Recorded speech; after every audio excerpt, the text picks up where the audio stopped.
This dumb bee right here. Oh, mate. Go on, Nick. So what's going on? What's the? Or shall I just do the quotes and just get your thoughts? Yeah. Just in case people in the chat aren't So, aware of this. right. Yeah. So basically, guys, the Acolyte, it will never die. Okay. It won't ever die. The actors will never let this show die. Yeah. It's what happens. Actors get scorned. They feel they're like lovers scorned, and they just resent and hate a show that they clearly loved when it gets cancelled and is not well received because they got their heads shoved so far up their own and each other's asses. They're just ingesting fecal matter nonstop, and they just love it. They just can't get enough of it. So what's going on? What we're talking about? The Acolyte actress Jodie Turner Smith, sorry, who isn't an actress, just as an FYI. It really is important to point out this is a model. Okay, this is a model that has done some acting. She's not an actress. She's not trained as an actress. Well, don't quote me on that. I don't know if she was trained, but if she was trained, she needs to fire the person who trained her. Yeah. She was a model and turned actress. She's terrible. But she accuses Star Wars fans of racism and says Disney failed to protect actors from alleged racism. So what's going on here, right? This is the individual, Mother Anna Sayer. I mean, she's terrible. She's garbage. And she's black, and she's typically a lefty, so she's going to hide behind her identity of a black person. Feminist lefty, so which is even no worse. one can critique her because she's black. Yeah. Okay, that is what it is. So speaking with glamour in the wake of the show being cancelled, Turner Smith stated, quote, Disney's got to stop doing this thing where they don't say anything when people are getting effing dogpiled on the internet with racism and bullshit. It's just not fair to not say anything. It's really unfair. Well, you know what I say to that, love? Life's not fair, all right? Yeah. And you've got a pretty privileged life, so shut the fuck up. Yeah. I don't care, mate. I couldn't care less. It would just be nice if the people that have all the money were showing their support and putting their feet down. Say this is unacceptable. You're not a fan if you do this. Make a really big statement and just see if any money leaves. I bet you it won't, because people of color, and especially black people, make up a very large percentage of buying power. They might find that it's actually more lucrative for them, but everyone's using woke like it's a dirty word. Right, there's a few things there, just quick before I get everyone's thoughts. Black people actually don't make up a very large percentage of buying power. Statistically, they just don't. Yeah. And Star Wars is for white nerds. It doesn't mean that black people can't enjoy it, but white people are overrepresented in the fandom, so they have the majority buying power. And it's not to say that, you know, the entire premise of her statement here is predicated on the fact that she thinks everyone was racist. Yeah, sure. What, all the black people that hated this as well were racist, were they?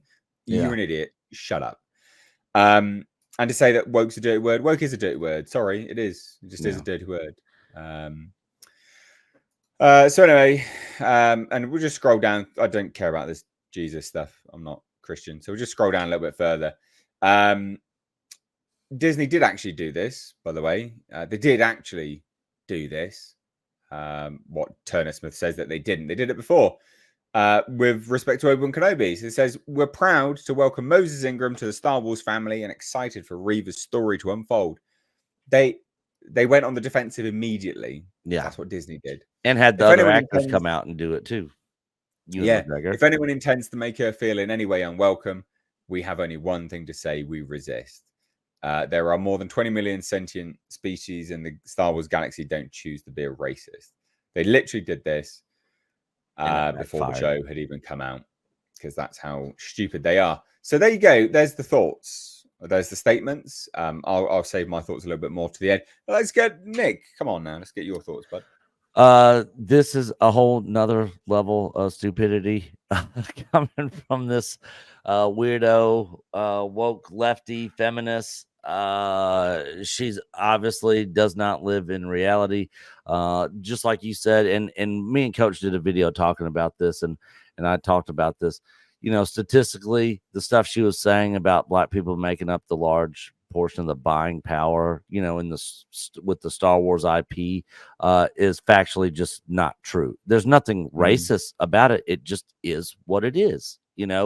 Like basketball. the majority of all the players, and a lot of people that most people that follow that are African American black people. It is what it is. Yeah, it's just a statistical fact. So those comments by her are dumb. And for her to come out and start talking about whining about how it's not fair, like, how many times have, just take us for example, have things not gone our way and it's like, that's not fair? But how many times have you ever heard any of us bitching or complaining about it? Never. Because that's just the way things go. That's the way life is. Most normal healthy people who are healthy, mentally healthy, and that are in this business, in this industry, actors and whatnot, something doesn't go well, the show or movie doesn't go well, they're like, people just didn't like it. Move on to the next project. It is what it is. They don't come back and start whining and complaining and spinning this narrative how everybody's, racist or phobes or whatever. It's absolutely insane. But this is what we get now. This is the time we live in, and it constantly being thrown at us. So much so that the phrases don't even have any meaning anymore. It doesn't even mean anything. If somebody calls me a racist or a phobe or whatever, okay, whatever. It doesn't mean anything, and nobody takes it seriously. There was a time that we used to live in where that words and those words actually meant something. They just don't anymore because they're overused, and when they're not even true, not even kind of true. So yeah, absolutely ridiculous. And the show sucked. It's not coming back. Deal with it, lady, and move on. Very, very succinct. I like it. And you're right there. There might have been a very, very tiny percentage of the Acolyte criticism that veered into racism. I'm sure maybe there was, right? Like I don't deny Yeah, that. I yeah, don't deny the potential of that because there are racists in all walks of life everywhere. You will never escape that. It just is what it is.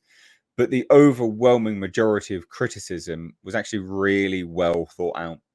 It was really well thought out and it was constructive and it was talking about narrative, cheap sets, bad acting, bad writing. It wasn't anything to do with the fact that it was a black woman. It was nothing to do with that. It was literally just bad writing. That's what most people's complaints were. yeah. So it couldn't be further from the truth, all this nonsense that she espouses here. Culture. Let's get your thoughts on this, buddy. It's more of the same. It's the same talking points. It's all of the terrible defense that they try to play because they're in pursuit of a modern audience. The modern audience doesn't exist. The people you're trying to reach, the people you're trying to preach to, they don't want to hear your woke religion talking points anymore. Most people are not going to go to watch a television show to be preached at. That's not what they're there for. I mean, if you want to do that, you go to church. I go to church. Go to church. If you want to talk about your religion, go to church. There are other people there that want to hear about it. That's why they go. So television's not a place for that. Television's a place for everybody, and you should be appealing to any and everybody that's out there. Unless you're on a particularly religious network or something, which, I mean, it could be argued that Disney Plus and everything Disney is, a woke religion or cult or whatever you want to call it.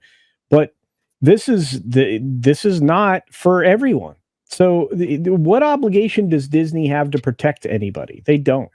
Disney's obligation is to give you a job, to work. That's it. Their obligation was to make a show with you, to fulfill their end of a contract. They don't have to play defense for you. You sound like a little whiny, 6 or 8-year-old in a world that, you're saying that's not fair. Well, as you pointed out earlier, the world's not fair. You're going to get attacked for anything you do. I'm in the real world. I've been attacked my entire life by situations and the, in positions that I've been in. Yeah. Did I deserve to be in some of those? Sure. Did I not deserve to be in some of those? Sure. But there are going to be times when, as a business owner or whatever, you're looking to you're looking to make payroll. That's not fair that, the people didn't buy as much of whatever I was selling that given month, right? But I still have to pay those people for the work that they did for me. And you cannot prove racism or even begin to if somebody doesn't like something, it's not racist. And that's basically this argument. You get tired of hearing it. Yeah. I don't like this. This is not Star Wars. Isn't a racist comment. It's a comment on your terrible show or your inability to encourage or even impress people that this is Star Wars. You didn't change their mind. You didn't have them feel it. They weren't feeling the Star Wars in this show. I didn't feel, even a well thought out plot in this show. I didn't feel the quote unquote mystery that this was supposed to be. I didn't feel the intrigue here. This wasn't a thriller. I mean, and by the end of the fifth episode, I was done. The massacre had occurred, and the rest of it was a very long, drawn out, wrap up. And then you had, oh gosh, the syndrome, the Helsinki syndrome, or whatever it's called, where you identify with your captor so much so that you decide you want to, bang him. This is how the show ended. I was like, this is really twisted. This person just literally murdered everybody that you supposedly loved as friends, and now you're going to run off and join them. Oh, so dumb. And one other thing, where were all these is and obes, like when Samuel L. Jackson was in the prequels and Lando was in the originals? You had a person of color who was part of the Alphabet Community showrunner in X-Men 97, and that show was great. Where were all these people? When these people were around and actually doing good work. I haven't seen anything. All these people going after them. No, of course not. Of course not. Absolutely absurd. Absolutely absurd. Utterly ridiculous. I thought this would make for a very interesting topic just to cover briefly. But there you go. The Acolyte will never die. I mean, like, I myself personally would really, really like another season. I'm not going to lie. Why? Because I'd really like to buy this car. I say it every single time. So, it's unfortunate. Look, I don't get to do it. So it's a shame. It's a shame. I'd love it to continue. Just not for the same reasons that Jodie Turner-Smith wants it. But there you go, ladies and gents. We will shuffle on from this now.